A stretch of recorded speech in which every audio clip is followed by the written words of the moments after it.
आज ये नीतीशवा आके काटेगा इसका चालान। तो पूरा बिहार में जो है ना नहीं तलगा मच गया तो मेरा नाम बदल दीजिएगा आप लोग। ये चालान करके कहाँ जाती है? नीतीशवा के पॉकेट, मोदिया के पॉकेट में। नमस्कार, आप देख रहे हैं डीटीवी भारत और मैं हूं आपके साथ निर्भय किशोर।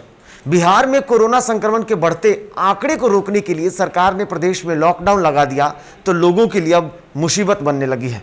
ऐसे में लॉकडाउन के पहले ही दिन जब रात हुई और सड़कों पर प्रशासन की सख्ती दिखी तो एक युवती का ड्रामा देखने को मिला। दरअसल ये जो पूरी तस्वीरें थी ये सभी बोरिंग रोड चौराहे पे हुई। पहले जरा सा उन तस्वीरों को देखते हैं। अच्छा एक बात सुनिए, अगर आज इनकी नौकरी गई तो पूरा बिहार में जो है ना नहीं तलगा मच गया तो मेरा नाम बदल दीजिएगा आप लोग, क्योंकि इसकी तो चालान कटने से रही और आप काटने से रहे और आपकी नौकरी भी जाने से रही। चलिए आज यह नीतीशवा आके काटेगा इसका चालान, जाने तो आपकी नौकरी अगर छुआ तो उसकी तो ऐसी तैसी होएगी क्योंकि जब मन किया साला ऑर्डर फरमा दिया लॉकडाउन बजा दो। अरे जब देखा तो साला जब बाजार बंद करवा दिया। अरे रोज ठेला वाला खाता है, कमाता है, खाता है, उसकी क्या? भूखे मर रहा, देखो ना रिक्शा वाला भूखे मर रहा। उसको जाके पूछे कभी कि वो भूखा है कि नहीं? उसको खाना देने निकलो तो वीडियो शूट हो रहा, चालान पे चालान काटे जा रहे। ये चालान कट के कहाँ जाती है? नीतीशवा के पॉकेट, मोदिया के पॉकेट में। ले लो मोदिया, निकाल लो पैसे, दे दिया मैंने। तो देखा आपने किस तरीके से एक युवती जब सड़कों पर निकलती है और प्रशासन ने जब उनसे जानकारी ली तो ना ही उनके पास हेलमेट है और ना ही वो नियमों का पालन करना जानती हैं। जब पुलिस अधिकारियों ने उनसे बात की और उनको समझाने की कोशिश की तो वो खरी खोटी सुनाने से भी पीछे नहीं हटी। ऐसे में उन्होंने मुख्यमंत्री नीतीश कुमार के साथ ही जिले के वरीय पुलिस अधीक्षक उपेंद्र शर्मा को भी नहीं छोड़ा और साफ तौर पर वो धमकी देते भी नजर आए। इस दौरान जब उनको अधिकारियों ने या जो वहां जांच कर रहे अधिकारी जो थे जब उनसे उन्होंने चालान भरने को कहा तो वो चालान तो क्या, वो प्रधानमंत्री नरेंद्र मोदी तक को भी चैलेंज करते हुए दिखे। इस दौरान उन्होंने कहा कि ये सारे चालान कहाँ जाते हैं और इसका पैसा कहाँ जाता है, इसका पूरा ब्यौरा उनके पास था और वो लोगों की और खास करके गरीबों की और रिक्शे वालों की सहयोग करने की बात करती हैं और धमकी देते हुए ये भी दिखी। प्रशासन ने जब उनसे कहा कि आप सड़कों पर ऐसे नहीं निकल सकती तो वो कहती है कि मैं जितना कमाऊंगी उसका आधा गरीबों को खिलाऊंगी। लेकिन ऐसे में ये नहीं है कि आप गरीबों को खिलाएं और इसके लिए भी वो अधिकारी बोल रहा है कि हमने कभी नहीं रोका, लेकिन नियमों का पालन करना जरूरी है। जरा सा एक बार उन महिला को भी सुनते हैं कि आखिर में उन्होंने क्या कुछ कहा।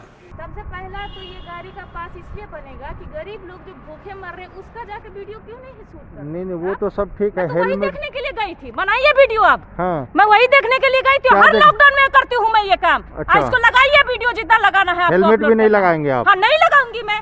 अच्छा, नहीं लगाऊंगी। कानून का पालन नहीं करें। आदमी मर रहा है, आपको हेलमेट का चिंता हो रहा है? क्यों हेलमेट का चिंता नहीं? हेलमेट का चिंता हो रहा है। हाँ। लेकिन ये चिंता नहीं हो रहा है कि रिक्शा वाला भूखे मर रहा है। मैं तो हर पिछले तो रूल तोड़ के करेंगे आप कुछ भी? नो, पिछले साल भी मैं लॉकडाउन में बांटी हूँ खाना और इस साल भी बांटूंगी क्योंकि मोदी को समझ नहीं आता है और नीतीश कुमार को नहीं आता, मुझे तो आता है। अगर मेरे पास 10 रुपए है तो 5 रुपए जरूर खिलाऊंगी। अभी जाके देखिए रिक्शा वाला कैसे मर रहा है भूखे, उसको पूछ करके आई, खाना खिला के आई हूँ। उसके लिए दिख रही हूँ आपको इसके लिए किसी ने रोका है खाना खिलाने के लिए? आप मेरी वीडियो बना रहे, जाके नीतीशवा का वीडियो क्यों नहीं बनाते हैं? बनाइए उसका, मोदी का भी निकाल लीजिए वीडियो, समझ गए? अच्छा लाद कर दीजिए उनका। सोचते हैं एक बार कि लड़की होकर के निकल के जाकर के उस लोगों को खिलाने जाती हो, ये तो बहुत शर्म की बात है नीतीश कुमार के ऊपर। वो शर्म की बात है, लेकिन आप अच्छा काम कर रहे हैं। से पहले सर उसने पूछा भी नहीं कि कितने लोग भूखे मरेंगे, पूछा उसने? लॉकडाउन लगा दिया, साला गरीब आदमी मरे, रोज रिक्शा चालक, रोज साला खाने पकाने वाला, वो आदमी की क्या हालत होगी बताइए मुझे? जो आदमी रोज खाता है, रोज पीता है और रोज रिक्शा चला करके वही खाना खाता है, उसका क्या होगा? कभी पूछा नहीं, बस वीडियो शूट करने चले आए। शूट करना नीतीशवा के गेट पर जाके शूट करिए ना, नीतीश कुमार का फ्रंट पेपर पर छाप दीजिए। मुझे आप पूछना चाहते हैं ना, पूछिए मेरे से, सवाल पूछिए। सवाल ये कि आपने हेलमेट नहीं लगाया। हेलमेट को लात मारिए, क्यों? क्योंकि हेलमेट से ज्यादा इम्पोर्टेंट अभी कोरोना को लेकर के लॉकडाउन किया गया है। कभी पूछा आपने कि अगर कोरोना में आदमी मर जाता है तो हेलमेट का ओझ हिलेगा? आगे बोलिए। पूछना चाहते हैं पोल खोलूं? किसकी पोल खोलूं? अभी मैं खोल दूं पोल आपको? हॉस्पिटल में क्या होता है, आदमी खांसी होकर के जाता है लेकिन उसको बोल देता है कि कोरोना हो गया है। रीजन कि उसी का हॉस्पिटल, उसी का सारा रिपोर्ट, उसी का बनाने वाला रिपोर्ट, सारा कुछ उसी का, टोटल चीज उसी का। क्यों पूछा? आप पूछिए ना मुझे सवाल। कोरोना किसको नहीं है आज के डेट में? मैम आप लॉकडाउन को नहीं मान रही हैं? मैं मान रही हूँ। क्यों नहीं मान रही मुझे ये बताओ। हाँ, क्यों नहीं मान रही? क्यों नहीं मान रही बताओ। आप अभी निकली हैं, हाँ। कोई स्पेशल रीजन के कारण आप निकली हाँ। हैं?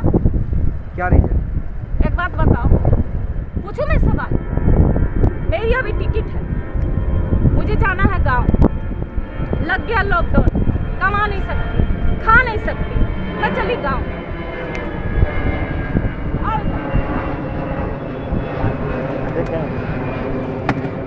पर इसको क्या है, ये मेरी टिकट है, मुझे गाड़ी नहीं मिल रहा। ये मेरी टिकट है और मुझे गाड़ी नहीं मिल रहा जंक्शन जाने के लिए। सर आप बताइए मैं कैसे जाऊं? इसको लेके जाऊं? कहाँ लगाऊंगी? 1.5 लाख की गाड़ी, चोरी कर लेगा, कुछ भी कर लेगा, कहाँ लगाऊं? उसके चलते 3 घंटे से फिर रही थी मार्केट में, कहीं गाड़ी मिल जाए, कहीं गाड़ी मिल जाए, कहीं गाड़ी मिल जाए। कोई गाड़ी निकालने को घर से तैयार नहीं है। क्यों? क्योंकि पुलिस वाले डंडा देते हैं। अरे डंडा उसको दो ना जो गुनाह करता है। जो आदमी अपने काम के सिलसिले में अगर जा रहा है उसको सवारी को छोड़ने के लिए, ये कौन सा गुनाह है मुझे बताइए। बताइए। ये रहा लेटर, पढ़ो तारीख, आज की तारीख है ये। थोड़ा सा डिस्टेंस बना के पढ़िए मैम, डिस्टेंस बना के देखिए। सर आज की तारीख है, मेरी ट्रेन है, अब मैं 11 बजे इसी रास्ते से गुजरूंगी। और बताइए क्या ये सही रहेगा मेरी गाड़ी को ले जाना? 1.5 लाख की गाड़ी, कुछ हो गया तो 3 घंटे से फिर रही हो पटना में, कोई गाड़ी ले जाने को तैयार नहीं मेरे साथ। मेरी फॉर्च्यूनर लगी है घर पे, वो निकल नहीं सकती, उसमें पास नहीं है। ये सब करके रखा है मोदिया। मुझे सिखाने चले कानून, सिखाओ भाई। काट, जितना काटना है चालान उसकी काट, मेरी काटेगा ना तो मैं उसकी काटूंगी बैठ करके इज्जत से। तो देखा आपने किस तरीके से लोग सेवा भावना से आगे तो आ रहे हैं, और ऐसा भी नहीं है कि प्रशासन सेवा करने वालों को रोकती है। लेकिन कोरोना संक्रमण के इस काल में लोगों को भी सचेत रहने की जरूरत है, क्योंकि नियमें जो बनाई गई हैं वो लोगों की सुरक्षा के लिए ही बनाई गई है। चाहे सरकार हो या प्रशासन, सभी लोग आज सख्ती इसलिए बरत रहे हैं क्योंकि प्रदेश में कोरोना का संक्रमण काफी तेजी से फैल रहा है। ऐसे में इन महिला को देख करके याद आता है दिल्ली की उन 2 कपल्स की तस्वीरें, जब उन्होंने पुलिस के साथ बदतमीजी की, थाने भी पहुंचाया गया, उसके बाद उनकी अकल ठिकाने आई। ऐसे में अगर इस महिला के साथ पुलिस कार्रवाई करती है तो फिर महिला को भी समझ में आएगा। लेकिन प्रशासन ने ये कभी नहीं कहा है कि आप लोगों की सेवा ना करें, लेकिन गाइडलाइन का पालन करते हुए करें। लॉकडाउन बिहार में है और इसके लिए प्रशासन भी लोगों को जागरूक कर रही है, लोगों को सचेत कर रही है, और साथ ही साथ जो प्रशासन है वो लोगों से चालान इसलिए काट रही है ताकि लोग सोच समझकर सड़कों पर निकले और कोरोना की इस चेन को तोड़ने में सभी को मदद मिल सके, चाहे वो प्रशासन हो या आम लोग, क्योंकि इससे सभी परेशान हैं। ऐसे में डीटीवी भारत भी लगातार आपसे अपील करता है कि कोरोना गाइडलाइन का बखूबी पालन करें, क्योंकि संक्रमण का खतरा अभी और आगे विकराल रूप ले सकता है। इसलिए क्योंकि वैज्ञानिकों का साफ तौर पर दावा है कि अभी कोरोना में और अधिक पीक देखने को मिलेगा। इसलिए आप घरों में रहें, स्वस्थ रहें, सुरक्षित रहें और कोरोना गाइडलाइन का पालन करते रहें, क्योंकि आपकी सुरक्षा हमारे लिए जरूरी है। इसलिए आप सुरक्षित रहें, स्वस्थ रहें और देखते रहें डीटीवी भारत। फिलहाल मुझे दीजिए इजाजत, नमस्कार।